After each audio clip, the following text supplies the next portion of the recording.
como mestre, né, o que você teria a dizer em relação aos problemas mais comuns que normalmente o pessoal que lida, que mexe com chocolate, encontra, né? Tanto nos chocolates quanto nas coberturas.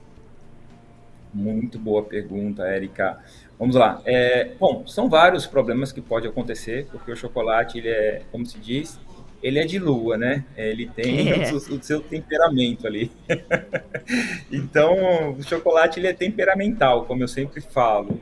Então, o que geralmente ocorre são vários problemas, né? Um deles mais comuns são o flat bloom, né? E o sugar bloom.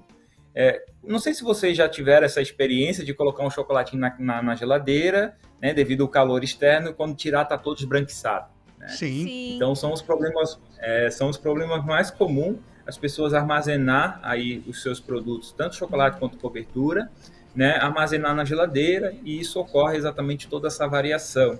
Então o chocolate, quando ele está com aquela aparência embranquiçada, tornando um pouco menos atraente, né, tornando inadequado, às vezes o cliente acha que não dá mais para o uso, ele sofre algumas variações devido à temperatura, né, a variação de temperatura tanto de armazenamento quanto de transporte, e ele passa sim a sofrer aí o flat boom, que nada mais é que uma migração da gordura, né, para a parte superior, então ela se desprende da massa de cacau indo para a Olha aí. superfície do Olha, chocolate, quem né? diria, hein? Então exatamente. Então, esse fator, quando você passa a mão, né? Você esfrega a sua mão assim, e se ele sumir, se ele derreter, significa que é um flat boom, tá? Então, ele pode ocorrer exatamente, que é bem comum dessas variações de chocolate. E o fator, né, que causa isso são a temperatura inadequada, cristalização insuficiente, refrigeramento incorreto, a falta de homogeneidade, né, do chocolate, e principalmente o armazenamento, que é um dos principais vilões, né? Então, uma forma de reconhecer que é um flat boom é esfregar na superfície. Se a coloração esbranquiçada desaparecer, é flat boom, que ele pode ser revertido, né, que ele pode ser aquecido, derretido e feita a temperagem novamente, quando acontece isso.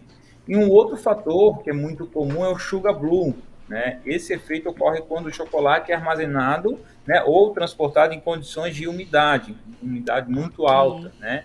Então, o chocolate, às vezes, ele é submetido em choques de temperaturas, condições de umidade alta. Isso acaba dissolvendo os açúcares, né, formando uma solução açucarada, que recristaliza na superfície do chocolate.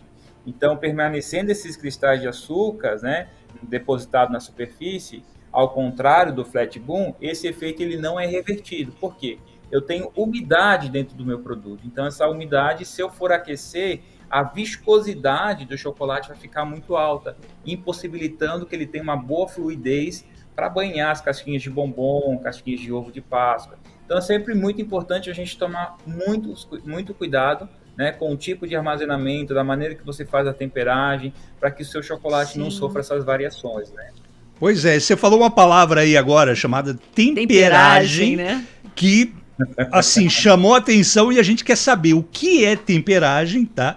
E por que é preciso fazer isso no chocolate? Algumas explicações você já deu aí, mas existe alguma Exato. coisa a mais na qual a temperagem se torna um processo importante, Reginaldo? É uma das perguntas bem comum também feita pelos nossos consumidores, Tom. Por Uhum. que eu tenho que fazer temperagem no chocolate, né? É tudo por causa da manteiga de cacau presente no chocolate. Então, se torna necessário realizar essa técnica antes de moldar o chocolate, transformar ele em ovos de Páscoa, né, bombons. Por causa da têmpera. Então, a Uhum. têmpera nada mais é uma temperagem, é uma troca de temperatura. Eu aqueço meu produto e resfrio. Eu Olha aqueço aí. e resfrio. Olha, sim. Então, é uma troca de temperatura. Então, quando a gente fala de temperagem, são temperaturas que cada fornecedor, né, cada indústria tem a sua temperagem do seu produto. Então, antes de ir para a cozinha, sempre é necessário entender as temperaturas ideais de temperagem dos chocolates, porque isso muda de empresa para empresa. Então, a Genuine hoje ela tem ali as suas temperaturas de temperagem. Então, aqueço a 45, que é a temperatura de cristalização da manteiga, né? E baixa a temperatura para 27, 28, chegando até 30 graus, dependendo do sabor. Então, muda bastante também se é ao leite, o branco, meio amargo, o blend, então muda essa temperagem, então sempre é importante a gente utilizar o manual de instruções que vem aí atrás. O outro fator importante também, que eu sempre bato em relação ao uso, é a estrutura que você tem montada na sua casa, na sua confeitaria, né? E a maneira que você derreta esse produto. Porque pode sofrer essa variação, principalmente em banho-maria, né? Que as pessoas colocam o chocolate em um bowl, que é um recipiente, e colocam esse bowl dentro da água fervendo, né? Que é a 100 graus. Então o chocolate ele é muito sensível ao calor. Então, para que você tenha uma boa técnica de temperagem, o importante é você sempre ter controle no derretimento, tem controle de temperatura do micro-ondas, né? Nunca utilizar derreter em potências altas. Então, todos esses fatores é um procedimento adequado para que você tenha uma temperagem adequada. Então, nada mais resumindo, que quando o chocolate ele vem em barras ou vem em moeda, quando a gente acaba derretendo, né, é preciso fazer a temperagem. Então, eu derreti o chocolate, em 45 eu preciso fazer a temperagem, porque devido à presença da manteiga dentro do chocolate, eu preciso organizar os meus cristais minúsculos, né, que são bastante organizados, e quando eu derreto o chocolate, esses cristais se desorganizam. Então, com a temperagem, eu faço uma cristalização correta aí, trazendo resistência térmica, brilho e, que claro, uma maciez e um snap, né? Que é aquele quando você morde o chocolate, ele faz aquele barulhinho, né? Estoura. Então, delícia. Isso sempre importante. Né? Sempre importante. Comeria um agora. Sem dúvida.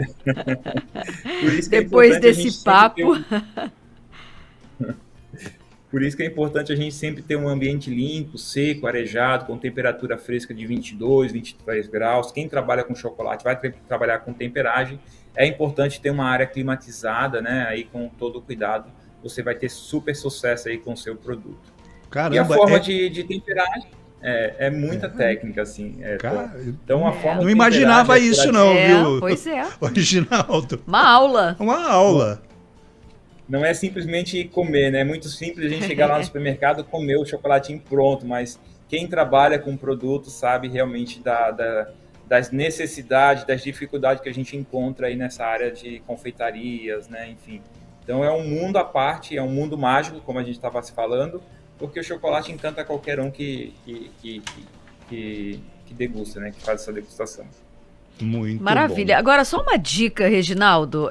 O chocolate em casa, né? Para gente que consome, o consumidor, como é que a gente tem o ideal, né? Para a gente preservar, considerando Ribeirão Preto ser uma cidade quente, né? Bastante quente. Assim, eu gosto muito dessas perguntas, porque o armazenamento é uma das perguntas que mais ocorre também, né? Então, assim, geralmente a primeira ideia, principalmente em regiões, a nossa região no Brasil é uma região com extremo calor, né? E é muito diferente, né? Você sai do sul, você vai para o norte, nordeste do país, as temperaturas são totalmente diferentes.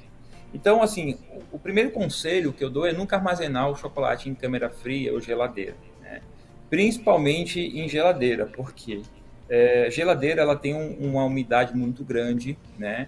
E a temperaturas muito baixas. Então, não é adequado fazer o armazenamento na geladeira, porque o chocolate ele pode sofrer o sugar bloom ou flat bloom, né? Então, ele sofre isso. Então, para armazenar o chocolate, é sempre preciso seguir alguns cuidados para evitar esses problemas, né? Guardar bem embalado, né? Evitando a entrada de ar, umidade, odores, né? De outros alimentos, porque por ter a gordura ali, o chocolate ele capta todos os sabores que possa estar ao redor dele. Então, isso é realmente muito cuidado. E armazenar, possivelmente, em um local bem arejado, com controle de umidade. Tá? Então, essa é uma realidade que a gente tem que armazenar os nossos produtos.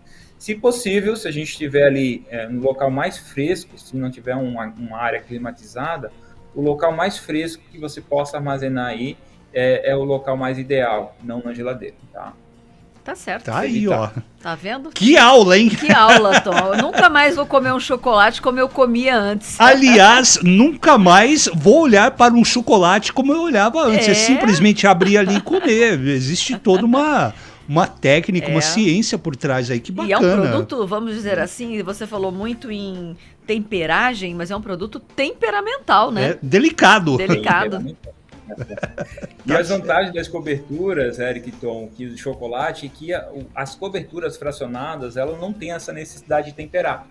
As coberturas simplesmente vocês aquecem, derrete, banham e finalizam. Então ela tem essa facilidade comparado com os chocolates.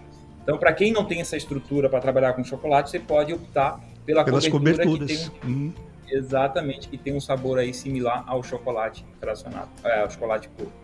Que bacana, Maravilha. olha, que ciência por trás disso. Maravilha. Né? Muito bom.